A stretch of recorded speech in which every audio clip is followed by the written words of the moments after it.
1200 दिनों में बनाया जाने वाला टाइटैनिक सिर्फ 2 ही घंटों में क्यों डूब गया? 10 अप्रैल 1912 ये वो दिन था जब दुनिया का सबसे बड़ा और महंगा जहाज टाइटैनिक अपने पहले सफर के लिए बिल्कुल तैयार था। उस वक्त अटलांटिक ओशियन बिल्कुल शांत था और समुद्री तूफान आने का दूर दूर तक कोई चांस नहीं था। जहाज में 1500 पैसेंजर सवार भी हो चुके थे और लाखों लोग टॉप पर टाइटैनिक के पहले सफर का आगाज देखने के लिए खड़े थे। ना ही पैसेंजर्स को, ना ही अलविदा करने वाले लाखों लोगों को और ना ही टाइटैनिक के कैप्टन को मालूम था कि जो जहाज कुछ ही देर में रवाना होने वाला है उसको बनाते वक्त 6 ऐसी गलतियां की गई हैं जो इस जहाज को हादसे का शिकार बनाने वाली हैं। फाइन फ्लिक चैनल में एक बार आपका फिर से स्वागत है। आज आप जानेंगे अपने दौर के सबसे महंगे, सबसे लग्जरी और सबसे ताकतवर जहाज टाइटैनिक की 6 ऐसी गलतियां जो अगर न की जाती तो शायद आज टाइटैनिक क्रैश होने की वजह से नहीं बल्कि अपनी कामयाबी की वजह से दुनिया में फेमस होता। आखिर ऐसी कौन सी 6 गलतियां थी जो 40 साल एक्सपीरियंस रखने वाले टाइटैनिक के कैप्टन एडवर्ड स्मिथ को भी नजर नहीं आई?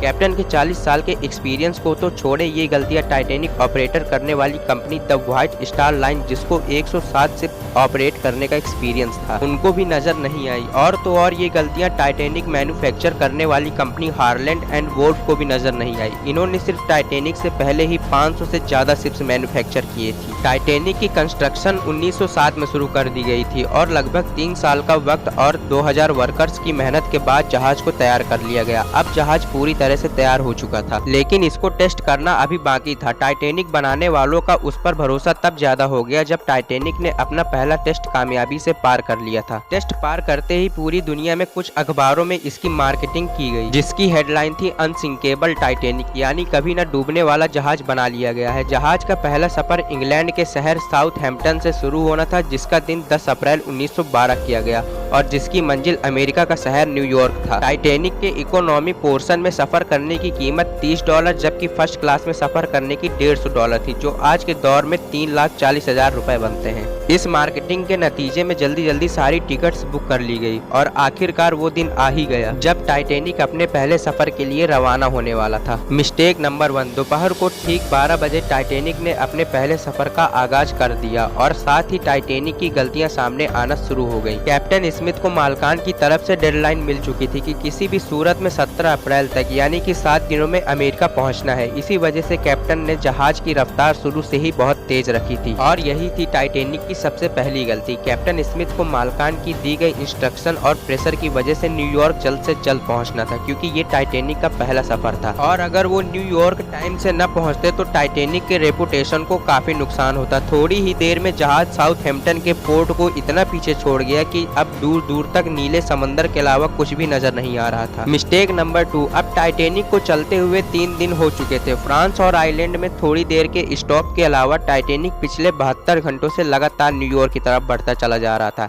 ये 14 अप्रैल 1912 की शाम थी जब समुद्र पर हर तरफ खामोशी और धुंध छाई हुई थी, जिसकी वजह से विजिबिलिटी भी काफी कम हो चुकी थी। उसी रात एक और जहाज जो टाइटैनिक से कुछ ही घंटे आगे था, उसके कैप्टन ने वायरलेस पर टाइटैनिक को समुद्र पर तैरती हुई चट्टाने या आइसबर्ग के बारे में वार्निंग दी थी। एक्सपर्ट्स का मानना है ये वार्निंग कम से कम 6 बार दी गई थी। वायरलेस ऑपरेटर की लापरवाही की वजह से सबसे इम्पोर्टेंट वार्निंग इनसे मिस हो गई। उनके लिए शायद ये नॉर्मल बात थी, लेकिन यही थी टाइटैनिक की डूबने की दूसरी गलती, क्योंकि टाइटैनिक अपने समय का सबसे पहला लग्जरी जहाज था और इसमें कई वीआईपीज भी मौजूद थे। इसी वजह से ज्यादातर कर्मचारी फर्स्ट क्लास के वीआईपीज की खिदमत में मसरूफ थे।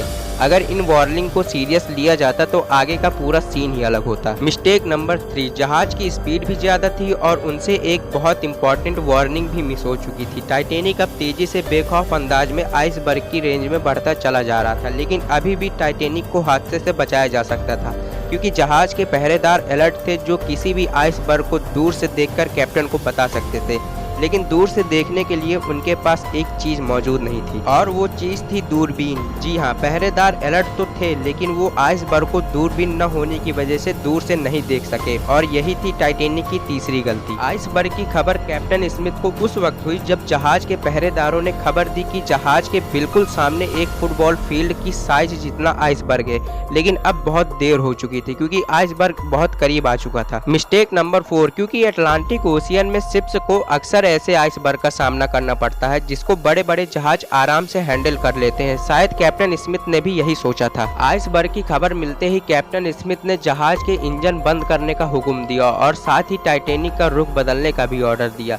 बेशक कैप्टन स्मिथ ने आइसबर्ग से बचने की बहुत कोशिश की, लेकिन दूरी इतनी कम थी कि कुछ भी करना फिजूल साबित हुआ। आइसबर्ग अब टाइटैनिक के सेंटर से टकरा चुका था, लेकिन टाइटैनिक के अभी भी बचने की काफी उम्मीद बाकी थी। ये उम्मीद बाकी रह गई थी कि शायद आइसबर्ग जहाज की बॉडी को नुकसान न पहुंचाए, या फिर आइसबर्ग जहाज से टकराते ही खुद ही टूट जाए। और शायद होता भी ऐसे ही अगर टाइटैनिक की चौथी गलती अपना काम न दिखाती। एक्सपर्ट्स का मानना है कि टाइटैनिक की बॉडी पर जो रिबिट्स लगी थी वो स्टील की नहीं बल्कि कास्ट आयरन की बनी थी। इन रिबिट्स का काम लोहे के बड़े बड़े पीसेस को आपस में जोड़े रखना होता है, लेकिन चूंकि कास्ट आयरन स्टील से नरम होता है, इसी वजह से जिस जगह आइसबर्ग टाइटैनिक की बॉडी से टकराया वहाँ के रिबिट्स प्रेशर की वजह से खुल गए और फिर वही हुआ जिसका डर कैप्टन स्मिथ को था। अब जहाज के अंदर तेजी से पानी जाने लगा और जहाज धीरे धीरे समुद्र में डूबता जा रहा था। 2:18 पर शॉर्ट सर्किट की वजह से टाइटैनिक की सारी लाइट्स बंद हो गई थी और अगले ही लम्हे जहाज टूटकर 2 हिस्सों में बढ़ गया।